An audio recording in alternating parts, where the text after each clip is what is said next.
যারা নিজেদের কোনো সিনেমা নাই, যিনি সিনেমা মানুষ একদিনও দেখে না, সে আমার সিনেমা নিয়ে কমেন্ট করার কি? যারা উস্কানিমূলক কথা বলবে, এটা আমার পক্ষ থেকে প্রশ্ন, তাদেরকে জিজ্ঞেস করবেন তারা কোন সিনেমাটা তার হিট হয়েছে, সে কোন সিনেমাটা বানাইছে। সে সিনেমা নিয়ে কমেন্ট করতে পারবে যার সিনেমা দর্শক দেখে, যার সিনেমা নিজেই দর্শক দেখে না সে কমেন্ট করতে পারবে না। শুধু তার কমেন্ট আপনারা নেন কেন? সে চায় এমন কমেন্ট করে ভাইরাল হওয়ার জন্য। তাদেরকে আপনারা ভাইরাল করেছেন, চিন্তা করে একটা উল্টাপাল্টা কিছু বলবো, ভাইরাল হয়ে যাবো। তো এইরকম ভাইরাল মানুষদের কথা আমি শুনি না, কারণ আমি তাদের কথা শুনবো যারা কাছ থেকে আমি একটু শিখতে পারবো। তো যারা নিজেদের কোনো সিনেমা নাই, যিনি সিনেমা মানুষ একদিনও দেখে না, সে আমার সিনেমা নিয়ে কমেন্ট করার কিভাবে তার উত্তর দিব কেন আমি? সে তো চায় আমি উত্তরটার জন্য দেই, কারণ সে আলোচনা থাকতে চায়। এবং আপনারা তাদেরকে আলোচনা রাখেন। আপনারা যত বেশি কথা বলবেন তুফান তত বেশি মানুষ দেখবে, দেখছে। ঈদের আগে ডিরেক্টর একটা সিনেমা অনেক কষ্ট করে বানায়, এবং আপনারা যদি দেখেন সেই ছবিটা সে অনেক আনন্দ পায় এবং তার এক্সপেরিমেন্ট দেখতে পারে আসলে।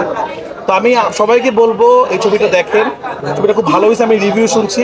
এবং এই ছবিতে আছে আমার প্রথম ছবির নায়িকা পূজা, আমার খুব পছন্দের। তো পূজা কখনো নিরাশ করবে না ইনশাআল্লাহ।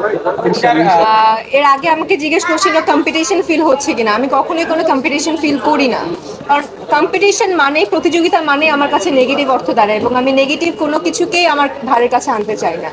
আমরা সুস্থ একটা পরিবেশ সৃষ্টি করি এবং সেই পরিবেশের মধ্যে দিয়ে অনেক ভালো ভালো সিনেমা তৈরি করি, অনেক ভালো ভালো সিনেমা দর্শকদের উপহার দিই এবং দর্শকদের বিশ্বাসের জায়গাটা অর্জন করি যে আমরাও ভালো সিনেমা বানাতে পারছি এবং আমাদের বাংলা ইন্ডাস্ট্রি অনেক বড় হচ্ছে। তো আসলে সবাই এক, আমরা আমরা ছোট্ট একটা ইন্ডাস্ট্রি, আমরা একটা ফ্যামিলির মতো। সবাই যদি মিলেমিশে থাকি, সবাই সবার সিনেমাকে সাপোর্ট করি, তাহলে আমরা চাবো যে আপনারাও এগুলো নেগেটিভ জিনিস প্রচার না করে, এই যে আমাদের মধ্যে যে বন্ধুত্ব বিষয়টা আছে সেটা প্রচার করেন। তুফান ভালো গেলে ওনাদের ক্ষতি হবে না, ওনাদের সিনেমা ভালো গেলে তুফানের ক্ষতি হবে না। সুতরাং আরেকজনকে আক্রমণ করে কখনো নিজের সিনেমা ভালো করা যায় না।